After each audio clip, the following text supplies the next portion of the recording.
I'll be back in about 4 minutes. Sorry.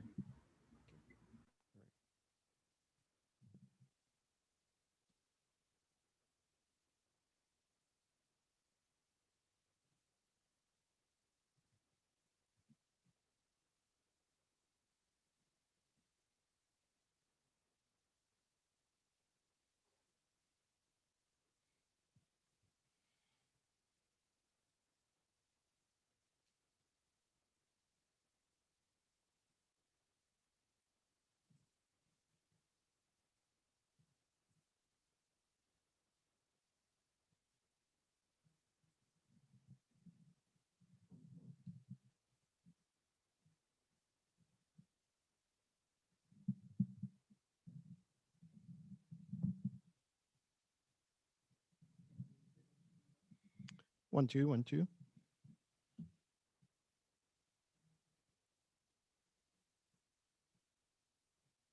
Testing.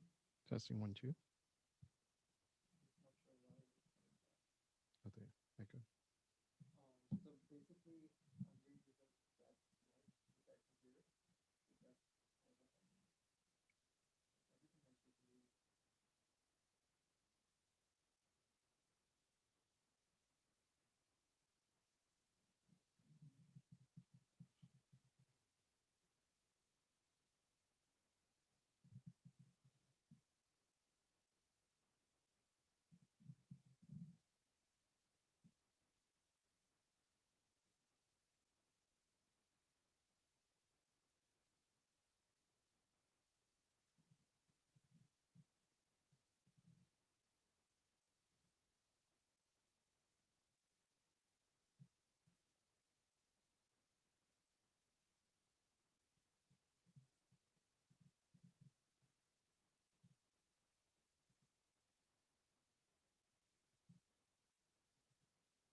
Bismillahirrahmanirrahim. Assalamu alaikum. Inshallah, we will be beginning shortly.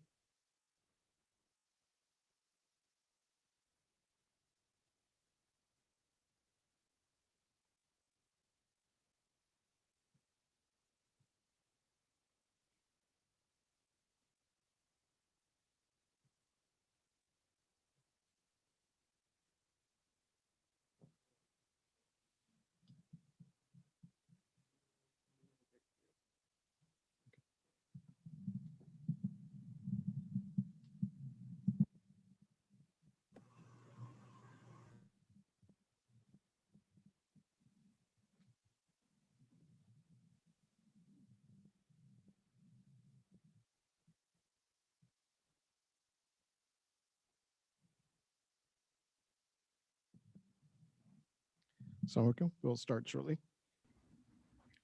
Salam.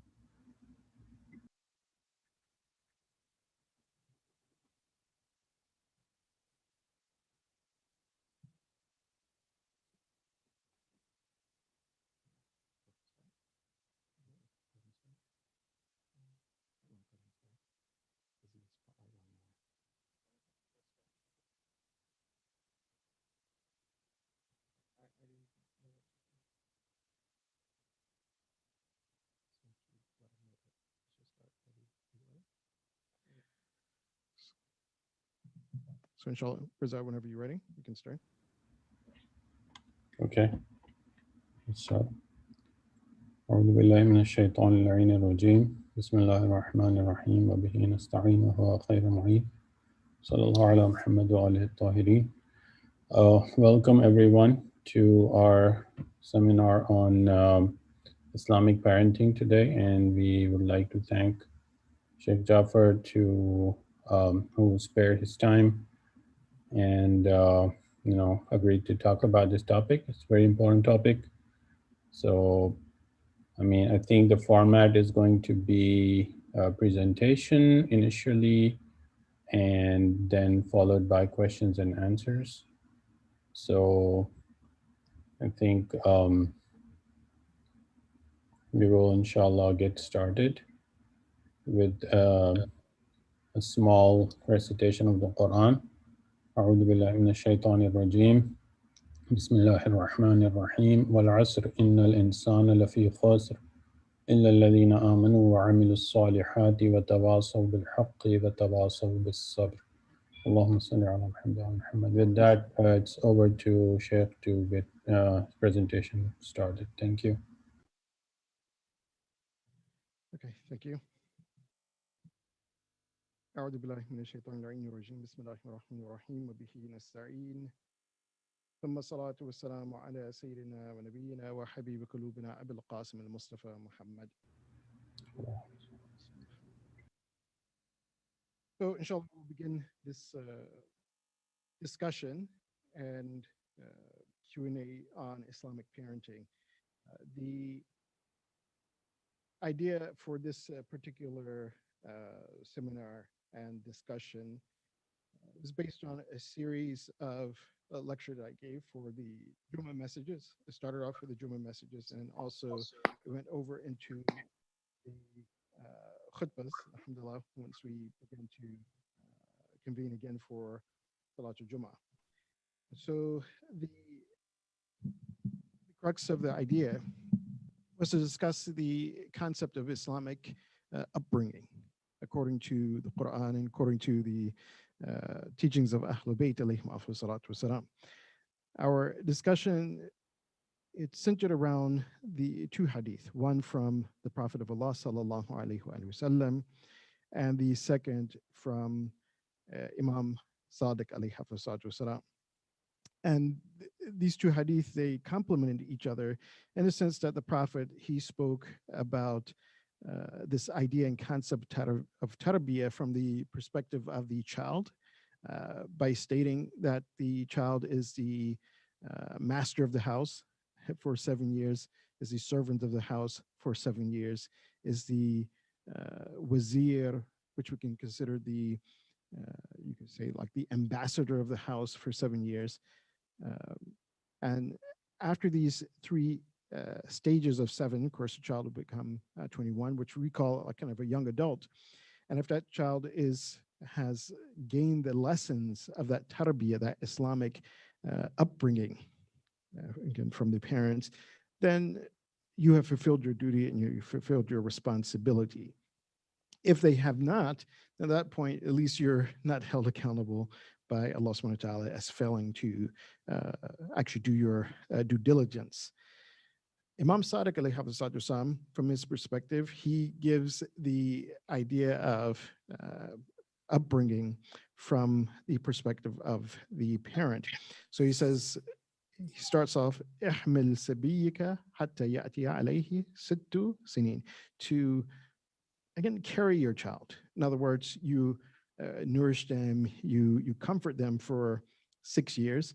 And of course, it's 6 or 7 years, 1 year difference, but it, as we mentioned, that there's no real difference, just theoretically in the concept. So, and each child is definitely going to be different.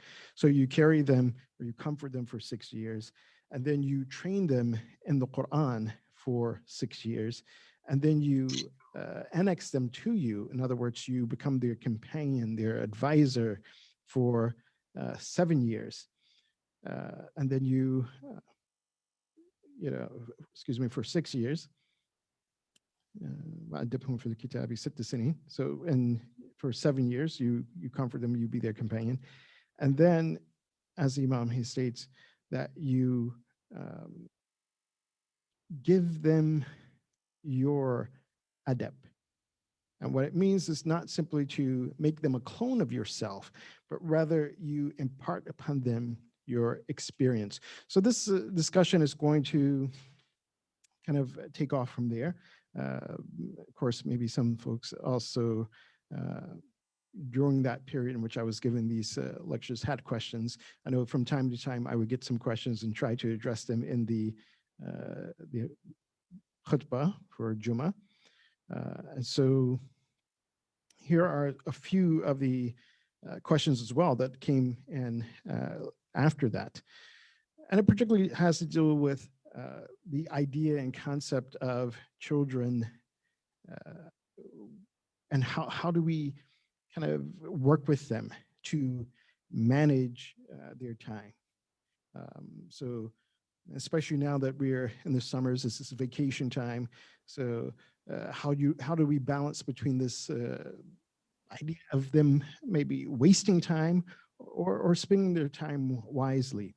And the perspective of wasting time has been like, well, maybe on video games, browsing social media, YouTube, TikTok, Instagram, all of these things, Netflix, which is on one hand, one side of the spectrum, and the other side of the spectrum as far as teaching the Quran, educating them on other things.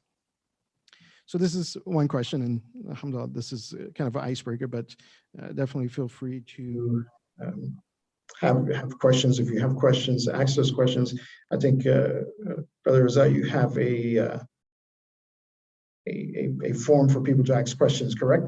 And if you can just put that in the chat, then people can ask their questions there, and okay. and I will continue to talk and address this particular question that came in about finding that balance between the children perhaps wasting time or making the best use of their time, wasting time and social media and all these type of things, or making better use of the Quran and learning the Quran and reading the Quran, doing Islamic studies, because this is a period in which a lot of the madrasas are also in a period of vacation. In order to address this, I want to point to one of the hadith of Imam Ali bin Musa Rida alayhi salatu wasalam. And I've mentioned this hadith in one of our discussions before. And this hadith is about managing time. And so Imam Rida alayhi salatu wasalam, he says that we should divide our times and make every effort. He says, ijtahidu. So make every effort to divide your time into 4 time periods. And of course, this goes for us as adults, but also we can apply this to some extent to our children and put it into our Islamic upbringing, our Islamic parenting, to help our children to manage their time. Of course, when we look at the idea and concept of salat, this is a very good method or means by which we should, organize our time. So what are those 4 times that Imam Rida alayhi salatu wasalam he mentioned? And this is, like I said, as a reminder because I mentioned it before. So he says one time period that you should definitely have in your life is a time where you are supplicating, making munajat. In other words, you're connecting with Allah subhanahu wa ta'ala. And that is that time of salat. If we help our children to organize their life around their salat. In fact, this is, as I said, that even ourselves, if we can organize our time around our salat, when salat comes in, we are making our salat. And then everything else is organized around that. So this is the first time salat. Make sure that our children, they're making their salat. Even during the summertime, make sure, hey, perhaps during the school year, maybe it was difficult for them to get up early, or so you want to get them up at a time that's closer towards their school, when the school starts, so that they're not waking up really early and going to sleep. But in the summertime, we can do that. Oh, salat is at 5:05. Let's wake them up early. Again, because they don't have to now that you don't have that worry of, if they get up really early, then they're going to be groggy and not really ready for school in those first hours of school. No, summertime, they don't have that worry. So try to help them manage that particular time to get up early. So the second hour that we should divide our time into, as Imam Rizal says, is a time for your livelihood. Now, of course, our children do not have to go out into work and to seek gainful employment to take care of the household. No, mashallah, alhamdulillah, we're doing that with us. But what we can put in that time slot that we are helping them to, that livelihood aspect of it, we can give them responsibilities. Okay, so summertime, you have a responsibility. This is your chore.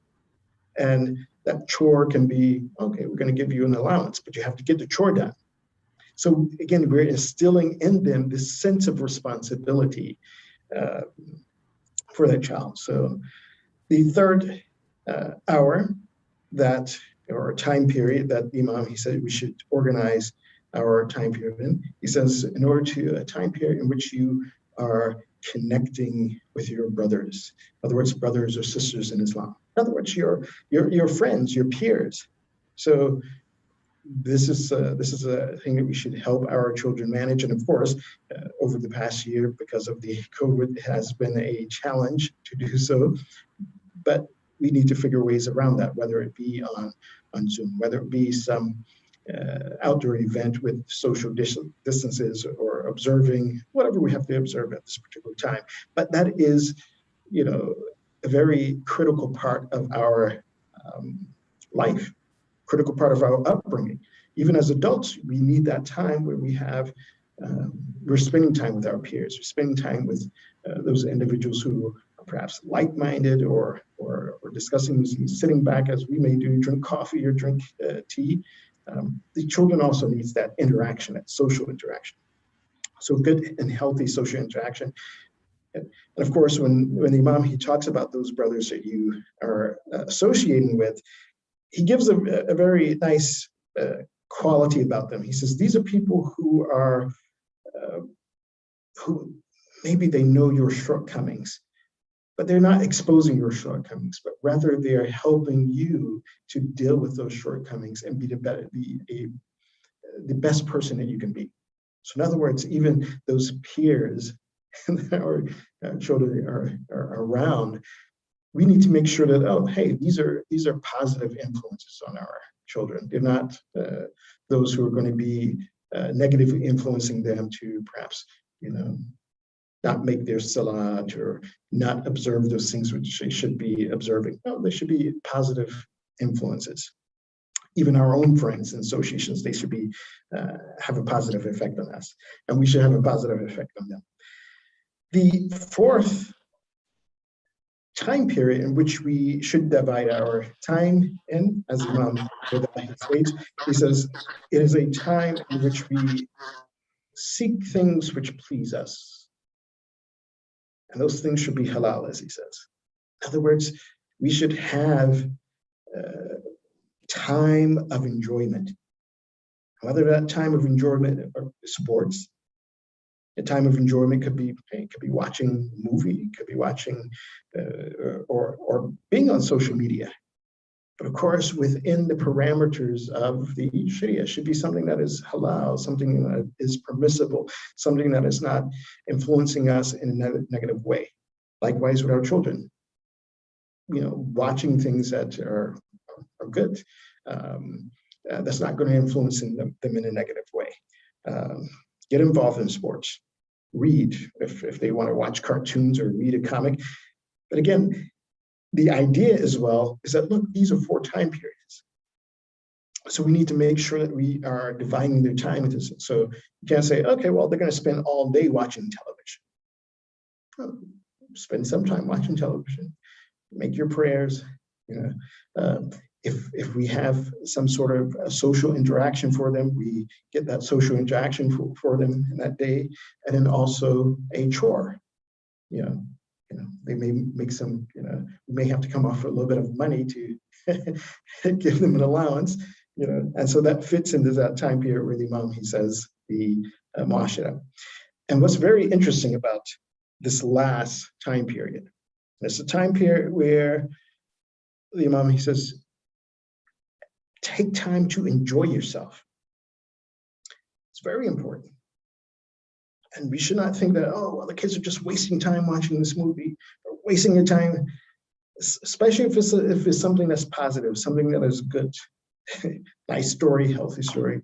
The Imam, he says that with this last hour of your time, or this last point of your time in management, meaning indulging in something that which is permissible and it is enjoyable. This movie, he says, with that, it actually helps you to fulfill all the other three. Meaning, by taking that time to relax, sit back, enjoy yourself, then it becomes easier to, again, to fulfill that first hour of your time, making your salat. That second hour, engaging in your chores. And I'm saying it from the perspective of the child. Interacting with friends. Yes, even interacting with friends and having that social time. It may be enjoyable as well. It may be a combination of two, but fine. Let that be. And then also, it will help, in other words. So we shouldn't think of any type of engagement in social media, YouTube, and things like that, especially if it is decent and healthy, as, oh, they're just wasting your time. We put a time period on it, but we should understand and look at it as, oh, this is positive. And I just want to give one example, because I don't want to talk too much as if there's a question or anything like that. Just give one example, and this is an example I think that was once established here as well at IABA, that our Friday night programs, and hopefully we can revive that again, where the youth would come and they would play basketball at the center. We would have one of the brothers sometimes would cook, or pizza was ordered. If we look at the youth who came through that time in which we were doing this, mashallah, most all of them, in their in their Islamic identity and their attachment to the center. I'll say, alhamdulillah, my son was among one of those. And even last night, some of the guys were here at the center. It was like, oh, the meeting place is the center. It's not a bar, it's not a club, it's not this. Hey, let's meet at the center. And they're sitting at the centers, talking. They may play a little basketball or something like that, but then they're here for hours, 4 or 5 hours at the center.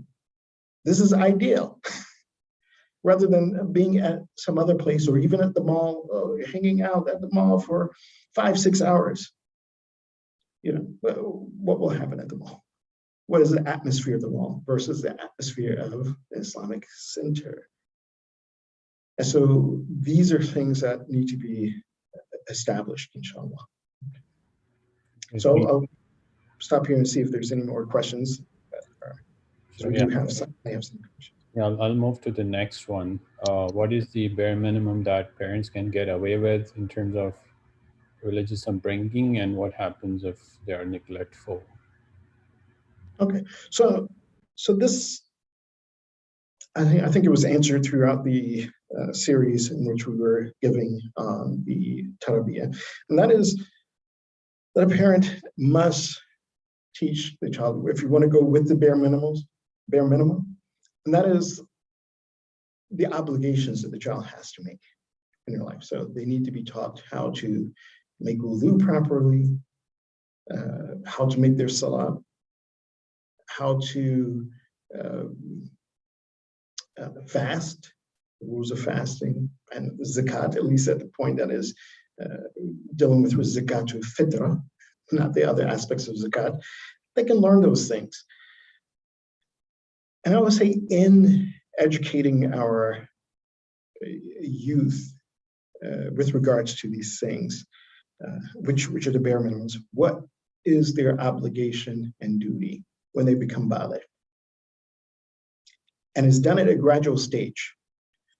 This is, I'll say this, sometimes with a number of the curriculums that are that exist in our communities that we teach, and I've seen some of these, and I've engaged with some of them, and I've taught some of them, and quite honestly, I look at them and I'm like, what? well, why are we teaching this child? At one point, the child is not even baligh, and we're going through all of the mustahabat of what is mustahabat of wudu and mustahabat of the salah. When we look at the tarbiyah, the training that the imams alayhim gave to their children, and even the imams who were coming up behind them, it was a gradual thing. The first way they taught them to bring in the idea of wudu, they didn't even mention wudu. It says, oh, you know what? Wash your face and hands, and let's go to the masjid. So this little child who's like 5 years old doesn't need to know all the rules of wudu. 6 years old still doesn't need to know all of the rules of wudu. Wash your face, wash your hands, let's go. And so they get into the habit at first of, washing my face, and I wash my hands, and then we go to the masjid, and then they're probably going through the motions of the salah. And then gradually, when they get closer to this age that, the salat is about to become wajib, you can add another thing. So wash your face, wash your hands, rub your head and rub your feet. Wash your head, rub your feet. And so they get into the habit of doing these things. And once that habit is established, now you tell them, okay, look, here's what you begin to do. Amazingly, also in the rawayat, with regards to teaching the salat, again, the first thing they taught, make the sajda. They didn't say, you have to make takbir, or you have to go into rukus. Make sajda.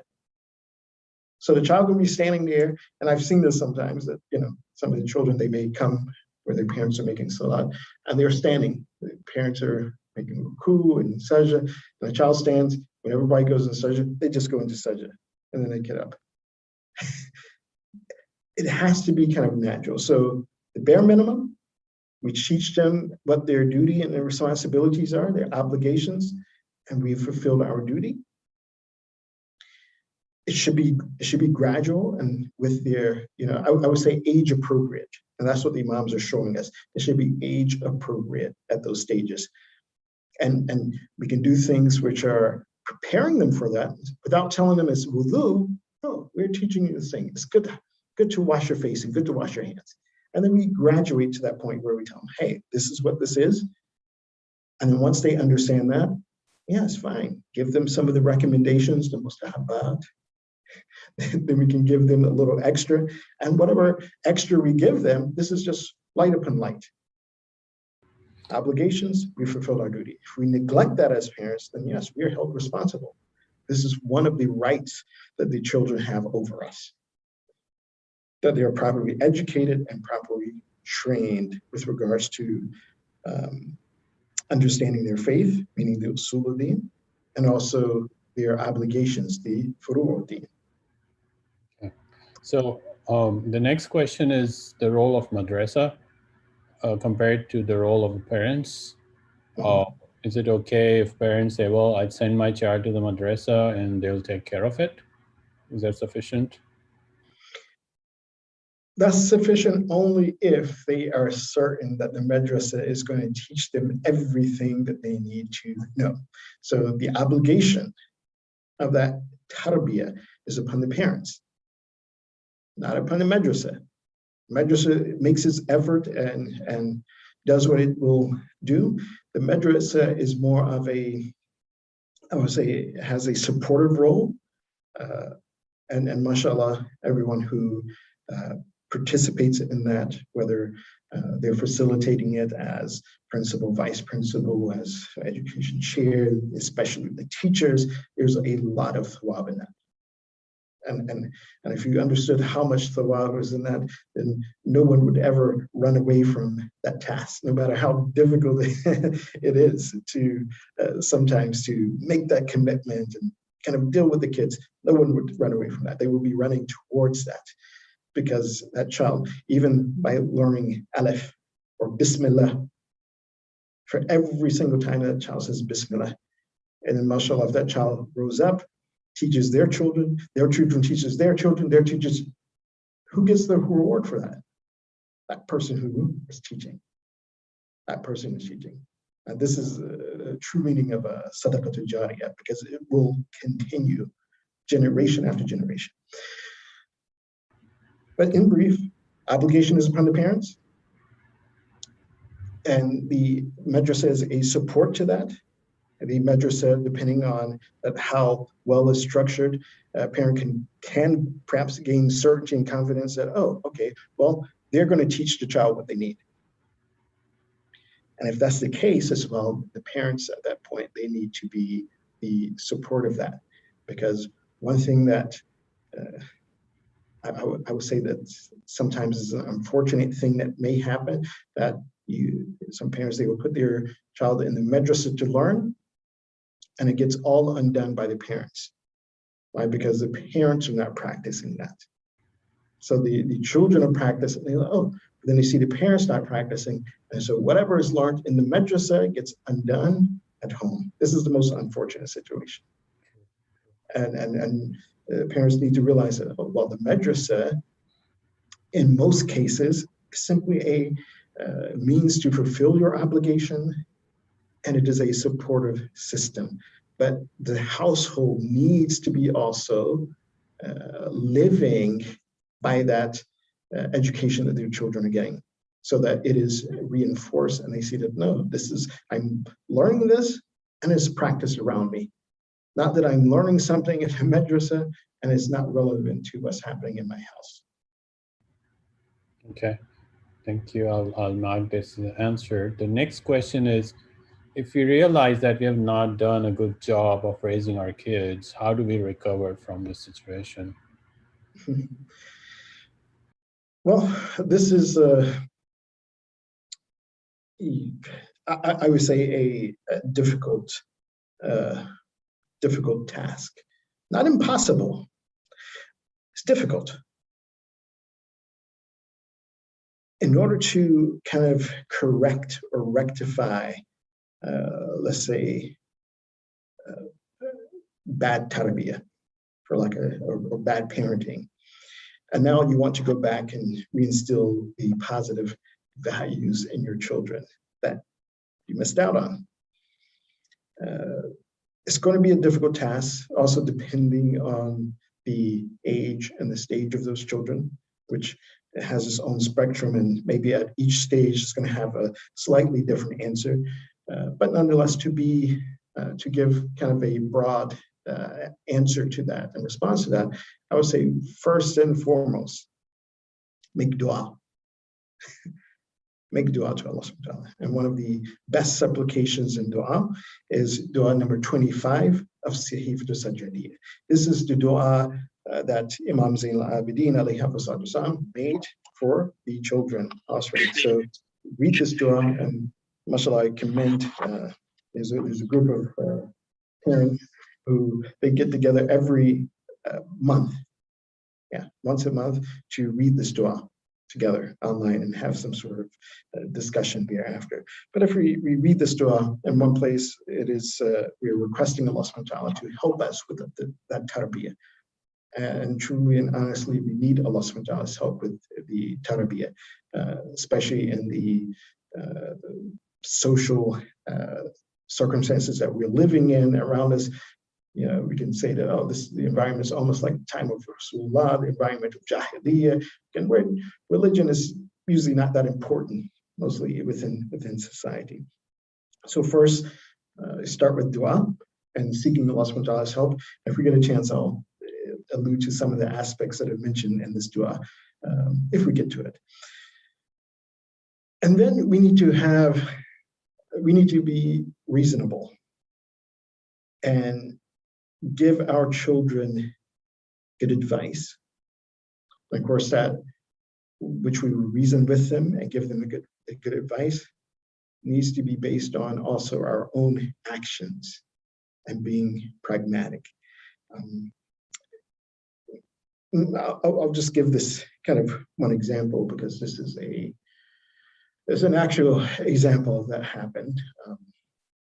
I had a parent come to me once who had teenager children, and they were asking me, to talk with their children who were teenagers, to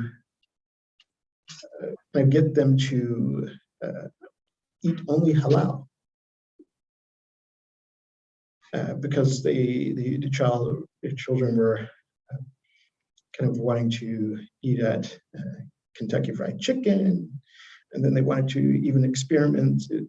That they saw such nice commercials with the McRib. McRib is pork, or the bacon double cheeseburger. And so I started thinking, I was like, what? Teenage children who's going out to have like this bacon double cheeseburger and McRib. So I had to ask the parent. I said, because this is strange, because the parents were born and raised Muslim in a Muslim country. And so I started thinking, I was like, how did the child develop a palate for meat that is not halal? So I asked them, I said, did you ever give your children meat that wasn't halal? And they were like, yeah, so, we used to go on trips, road trips, and, there was no halal store on the way. And when they were hungry, we would stop at McDonald's and get a burger, or we would stop at KFC and get some chicken, only for them, we didn't eat it.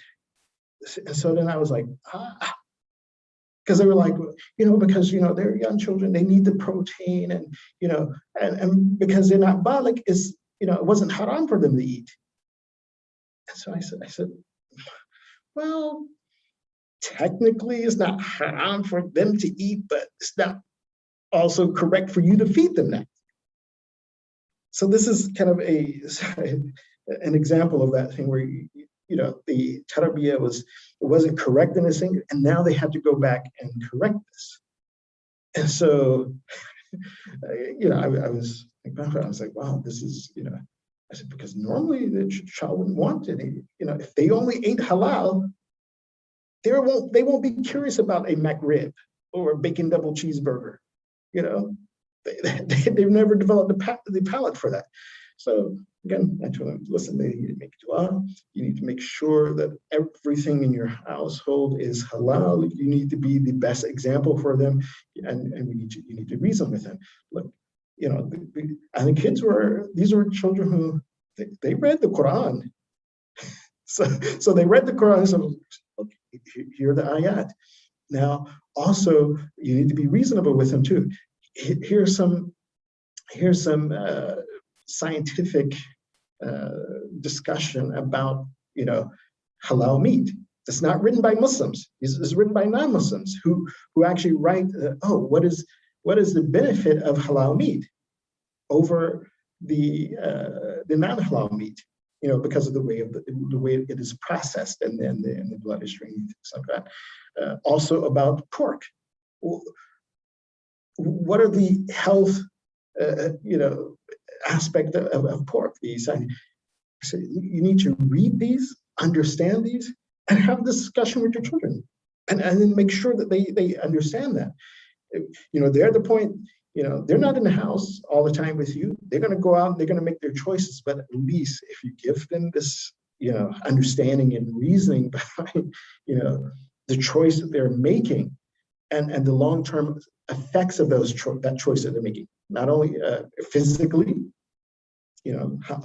what detriment will it have to their health, then also spiritually, what is the problems with that? And alhamdulillah, they took their children, and actually, like after I had the discussion, I think maybe about 8-9 years later, I see the family again with the boys, and mashallah, they stayed away from that habit. They used to, no, they're only eating halal now. So alhamdulillah. So you have to kind of reason with those children and be a best example for them. Great, thank you. All right, the next one is viewing present-day morality. Does it pose risk to send young children in public schools? Yes, but in the same way as well, there's a risk, and I would say even sending children to Islamic school. And that's a reality. That's just a reality. because you don't have angels who are studying at public school, nor do you have angels studying at Islamic school. The way to minimize that risk in both situations, both schools, yes, perhaps one school may be better than other. And that will come through assessment to see, okay, well, what is this public school? And what is, what type of environment have they created in this public school? What type of environment is created in the Islamic school? And I'm not talking, when we look at the Islamic school, a lot of times the environment we see, oh, yes, they have a lot of Arabic on the wall and they have these Islamic classes. But then when I'm talking about that environment, what environment are those children creating among their peers? Because I've seen situations where children have gone to Islamic schools and they've come back with things you're like, whoa, what's the difference between going to a public school and Islamic school? If the children are coming back with these things, not only in their head, but certain things that they're doing, which are, oh yeah, this is not permissible. So the parent has to really assess the environment in which they're sending their children into, whether it be Islamic school, public school, and charter school, number one. The second thing to minimize the risk is the household that you create, the environment in your household. And by creating the proper household environment, again, you can offset some of the moral, you can say, detriments that you find in out in society, outside your own home, whether it be in public, private, or charter school. Okay, great, thank you. All right, for a child under 7, what kind of discipline is encouraged?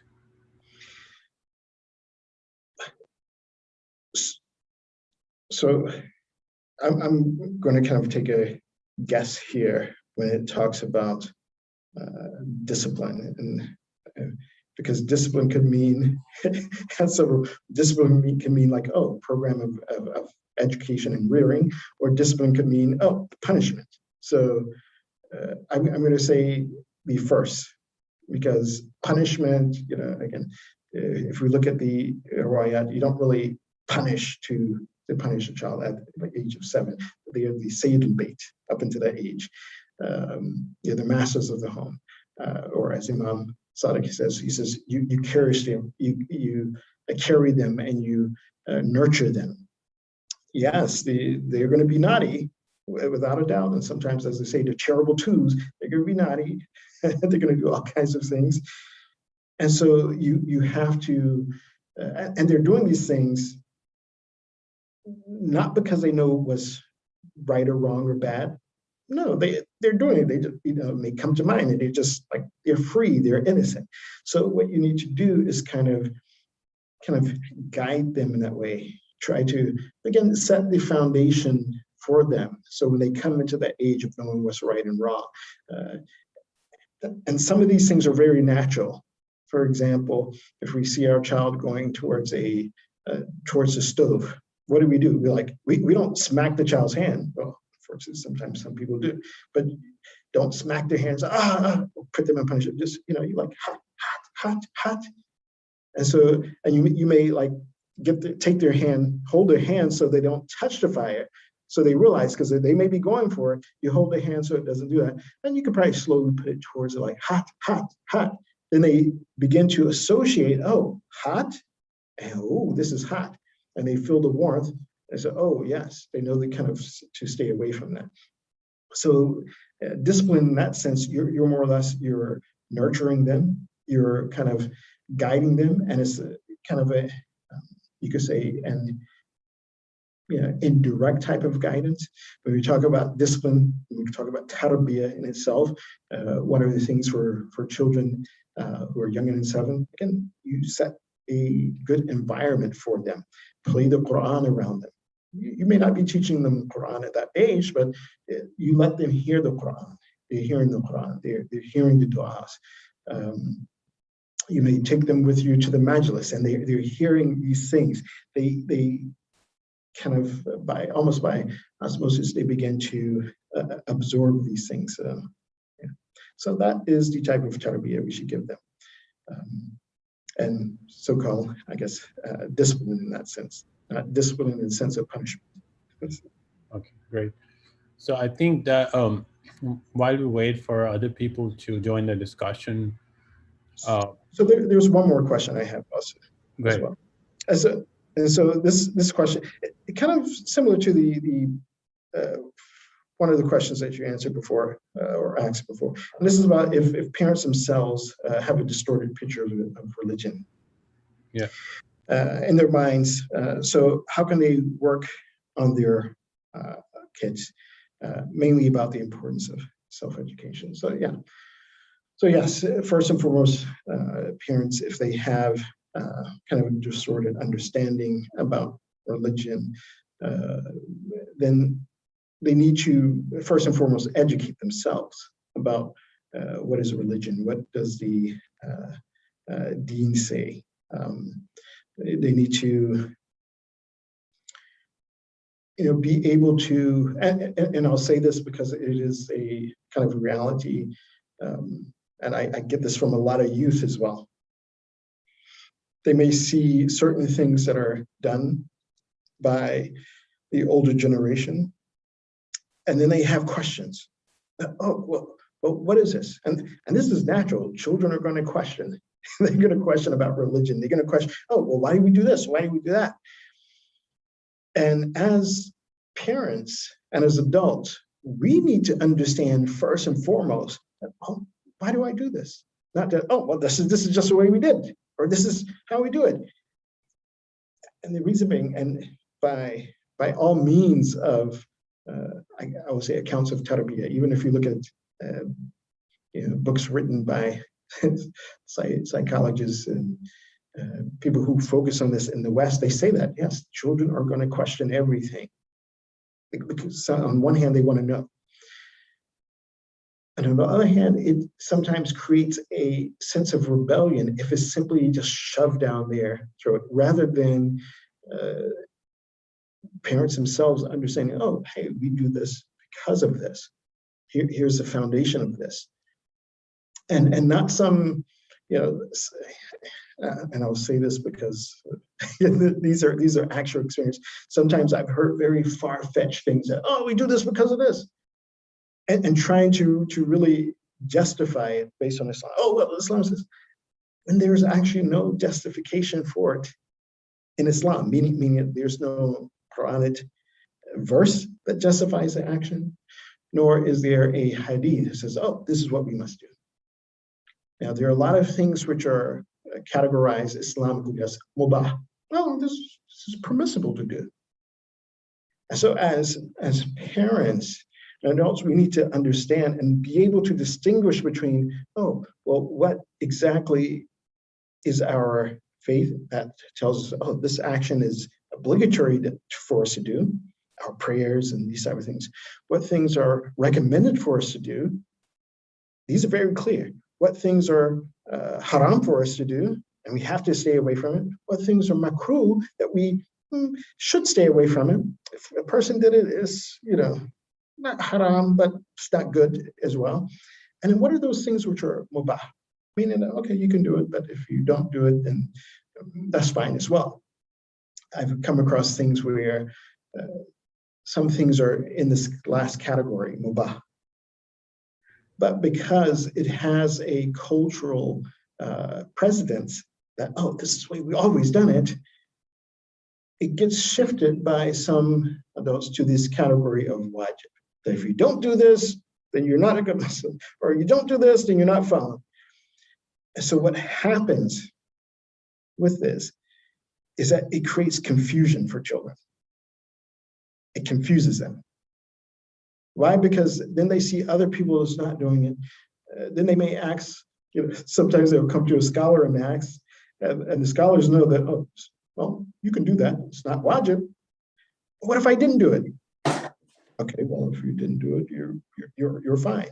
But I've been told all my life that if I don't do this, then I'm not. So it starts to sow confusion. And then they begin to rebel, not simply against the parents. Unfortunately, some rebel against religion itself and deen. So parents, adults need to understand, oh, what exactly is our religion? What are our obligations? What are the things that are forbidden? What are the things that are recommended? What are those things that are recommended not to do? And where does the things that we do customarily, and they just fit into this category of mubah. So at that point, I can inform my children, look, these things you have to do. These things you must not do. You should do these things as recommended. You shouldn't do these things that are not recommended. And this is permissible. It's okay to do. If you don't do it, you're still a good Muslim. You're still my beta. You're still my child, and everything is okay. And this is the meaning of what the Imam Sadiq, he says, فَأَدِّبْهُ بِأَدَبِكَ, and transfer your experience to your children. You can transfer those customs to your children, but you make sure that they understand that, look, this is a custom that we do. If you don't do it, if you did it, I'll be very happy. Yes, we're connecting this custom to some Islamic aspect of our life, but if you don't, well, our tribe, we wear blue. We wear blue amamas or white amamas. I'll be very happy if you did, but if you didn't, okay, that's fine as well. We're okay with that.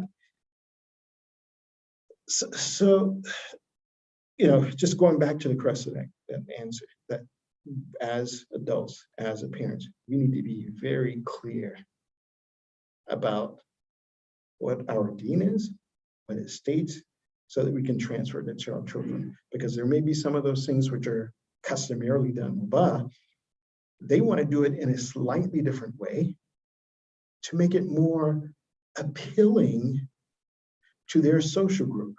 And that's perfectly fine. And we need to, as need to understand how to, okay, well, we can adjust with that. Why? Because you're still within the parameters of doing what's wajib, staying away from what's haram, making an effort to do what's mustahab, and making an effort to stay away from what is makruh. So. Okay, great, thank you. There is a general question in the chat that's called, what is Islamic parenting? I think the question is probably meaning, what is this session all about? Okay. So, do you want to give some input on that? Basically, just I think it's kind of parenting for us in the Austin community, especially within the parameters of what Islam has taught us, and being Muslims in the society. What are the norms? What are the rules? What are the limits? What are the boundaries that we should take care of when we're raising our children? And that's kind of my understanding of the answer. Yes, which is a perfectly good answer. But also the Islamic parenting as well is fulfilling that right as well. And I will say this, I'll go back to the Risala of Imam Zain al-Abidin. Our children, again, yes, we have rights over our children, and I think sometimes as parents, we emphasize that right. And that right is emphasized that, oh, our children must be obedient to us. How come you're not listening? But we underemphasize the rights of the children over us. Sure. And the rights of the children over us is this idea of Islamic parenting. The rights that they have over us, that to train them, to educate them, and to teach them about their deen, whether it's the usul deen, about tawheed, about nubuwwah, about ma'ad, about imamat, about the justice of Allah subhanahu wa ta'ala, to teach them their obligations, the salat, the fasting, these type of things. That's their right over us. And that's what Islamic parenting is about, or is getting to. Great. I don't know if there's another question, but I was going to connect this. There are two more questions. Okay. In today's new age, Western big pharma influenced health-conscious society, how should we approach the advice of pediatricians and doctors in terms of medicine, food, etc.? Not sure I understand this question, but today's new age, Western, big pharma influence. Okay. I mean, the person who asked these questions, feel free to unmute the mic. Pediatricians and doctors in terms of medicine. Well, I'll kind of kind of go out on a limb here and kind of address this to what I think is hinting at. For example, there is sometimes within the Western, say, pharma influence health system or health conscious society, which sometimes they may recommend, oh, well, take this drug or take that or use this. And sometimes the ingredients may be maybe not permissible for us to eat or to consume. Sometimes there may be other alternatives, but within the big pharma corporations, the pharmaceuticals and this and that, they may say, oh, no, don't use this. Like, for example, certain traditional medicines or certain things like that, it may be disregarded as unscientific, or they just say, oh, well, we just don't approve of it. So how do we deal with that?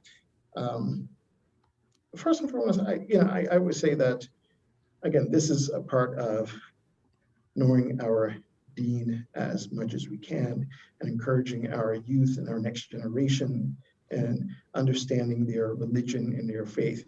And I would put this out there that even, the young Muslims who are doctors, who are pharmacists, definitely go through the education that they get here, but do not disregard the foundation of pharmaceuticals and medicine, that tradition, and this is a historical fact, that tradition that is built and based upon Islamic medicine and Islamic pharmaceuticals. The very first, again, a lot of us don't know, the very first pharmacy, do you know where it was?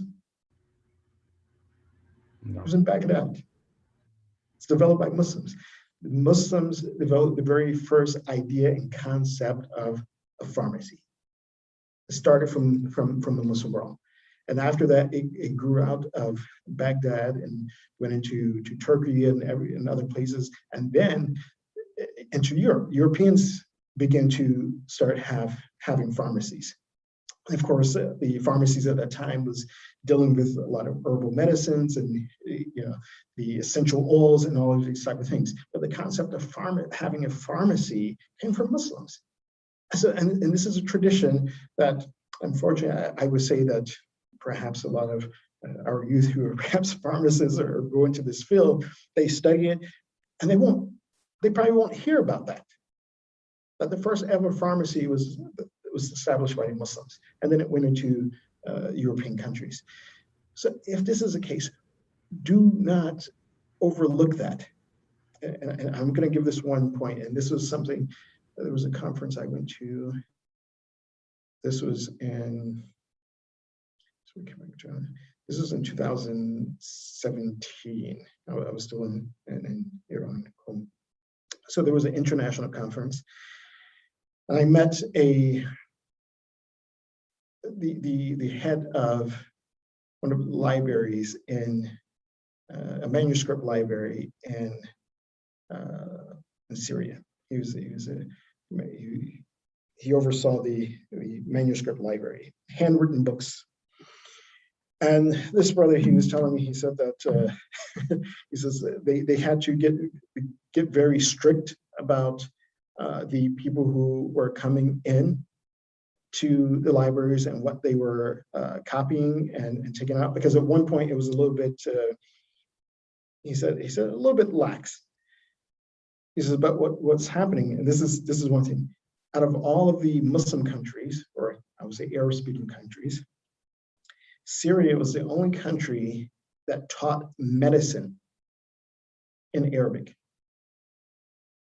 All the other countries, Arabic-speaking countries, Muslim countries, when they taught medicine, I would say perhaps even Iran, it was always they used the books from the West, and the books were primarily in English, so the students had to learn English in order to understand medicine. In Syria, it was quite the opposite.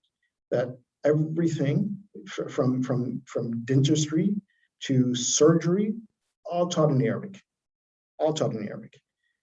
Yes, they made use of some of the resources from the West, and the books were so. And the students knew some English to understand English and stuff like that. But the courses were taught in Arabic. Their primary books were in Arabic. Even those books were being translated into Arabic. They had the English as a resource just to make sure that, oh, hey, is this Arabic the equivalent? But everything was taught in Arabic. And also they made use of resources, like old resources in Arabic. So this brother was saying that, they had to kind of clamp down. He says, because even as late as, 2015, because he took his position in, he said, late 2015 to really set everything in order. He said there were European scholars and doctors coming in and copying medical research from very old sources in Arabic, and then they were translating them and publishing the research as if it was their own research and not accrediting the Muslims. So at that point, he said they had to really clamp down on these resources actually getting out of the country. So yeah, so to deal with this, Muslims need to be very aware of their historical heritage and in every aspect. So I think there are two more questions, and they're probably lengthy because we have like 2 minutes left for our session today. Okay. So we can, it's up to you if you want to take this for tomorrow. So the first question is, the father responsible or the mother if their children go astray? And second one is, why was Hazrat Nuh alayhi salam's son punished? Was he not trained? Or why did Hazrat Adam alayhi salam's son commit murder? So these are the two questions that I don't know if you think it's we can start with the latter one tomorrow. We can do that. The first one, if you go back to that, I will. Yeah, I don't know if there's a way in this one to go back to. Okay, so anyway, the question was about whether the father or the mother is responsible if the child goes astray. Yeah. They're both responsible. They're both responsible if they do not provide that bare minimum of education that we mentioned in the beginning. That was one of our first questions. So they're both responsible. They're both held responsible, of course. But if they both have made sure that their children were taught the bare minimum, that they provided the education what they needed to understand the usul din and the furu' din, their theological aspects of a religion and the practical aspects of religion. If they made every effort to do that, and then thereafter the child goes astray, after the age of, as pointed out in the hadith, after the age of 21, you've taught them for the 3 stages of 7, and then after that, and of course the teaching and parenting is different at each stage. But after that, if they went in a different direction, the parent is no longer held responsible. Well, we did our duty. And now it was up to them as a responsible, free thinking adult to make the right decision. We provided them every aspect of tarbiyah that they needed. And with clear understanding, they went in a different direction.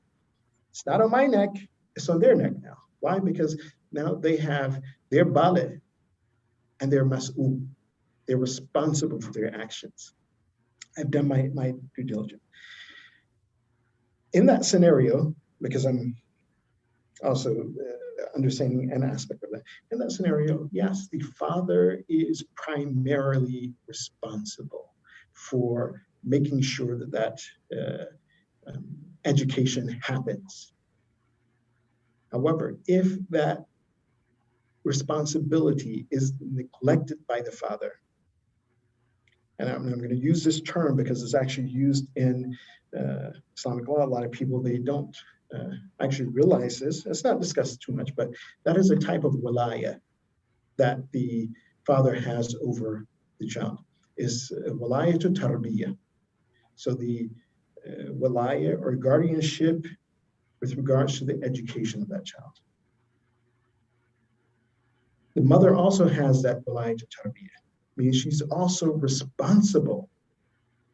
So if that wilaya is neglected by the father, and he's not paying attention, the child learns about Islam and their deen and or not, he loses that wilaya of tarbiyah. And then it falls upon the mother to ensure that tarbiyah, the proper tarbiyah, is fulfilled. And I'll give you one example of this, as I said, and this is in some of the very detailed books of Ahkam. And unfortunately, it's not discussed a lot.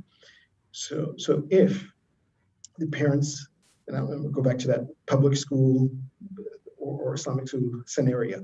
So if the parents, they are assessing, oh, should we send our children to the public school, or should we send them to this charter school, or we should send them to the Islamic school? If they both look at it and assess that, oh, wow, if we send our child to this Islamic school, they're going to lose their religion. Why? Because, yes, on their parent, it looks like it's Islamic, but the values that are there, the kids are like all over the place. And it's going to put a bad image of Islam in the child's mind, that everyone says they're Muslim, but no one's following the religion as they should. If we put them in the public school, okay, they're not going to have that bad image because they know that, look, all these people are not Muslim and they're not going to abide by Islam. But guess what? These people have good, at least good akhlaq versus the other place. I'm just using an extreme scenario. So at this point, both parents assess this, but then the father says, well, I don't care. They need to, my child needs to go to Islamic school just simply because it's Islamic school. So, but that's not a good environment. No, he's going to go to Islamic school. What happens at that point, he loses his wilayah to tarbiyah. Why? Because now he's putting them in a situation that is going to compromise the faith and the deen of the child. And at that point, the tarbiyah, the wilayah of tarbiyah, at that point of the mother trumps that of the father. And then she can be like, nope, we're going to the public school. They're going to go to an environment. Yes, it's not Islamic per se, but it's not going to lead the child astray. So this is a, like I said, that wilayah, meaning the responsibility to, which is the right of the child over the parents, both of them.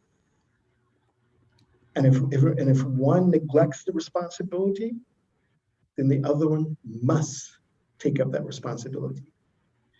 If both of them neglect the responsibility, then that responsibility goes to who? The parental grandparents, again, the paternal grandparents, and then the maternal grandparents. If there's a succession of neglection, and then of course, if no one does it, then if you're in an Islamic environment, then Hakam Shara, his responsibility is, oh, no, what you guys are doing are going to lead the child astray, but child must go here. So there's this idea and concept, as I said, Okay, I think that answer also to some degree touched upon this question also to some degree, but obviously a bit, but we can explain it more tomorrow. It's a good place to start, I think. Yeah, definitely. It's a good starting point for tomorrow, inshallah. Well, thank you everyone for joining in. And inshallah, I hope to see you guys again back at 11 a.m. tomorrow morning. And we'll start off with this question, inshallah. And hopefully you guys will have more ideas, more suggestions, more discussions, more questions for tomorrow. So if there are any other comments, questions, or concerns right now, go ahead and express it so that we can take care of that for tomorrow. Is there a way? Is there a way that maybe folks, if they have questions now, they can put them forth to you, and we can have those for tomorrow? We'll start with this one, but this one that they can ask. If they think of it today. If anyone has questions, they can either send me on WhatsApp. So this is Asham. Or they can send to Brother Raza, whoever has their contact. Sure. Okay, great. And also tomorrow we will also be having in person. So if you have signed up, please try to show up. Yeah. Because we'll be doing in person as well as on Zoom. Thank you. Okay, great. Yeah, thank you once again, everyone. And I really appreciate the Sheikh's time and also the program committee, especially Asham, for helping us with this session.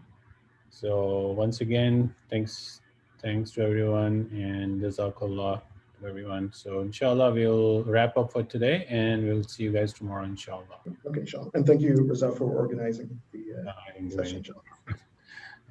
All right, thank you. Assalamu alaikum wa rahmatullahi wa barakatuh. Wa alaikum salam.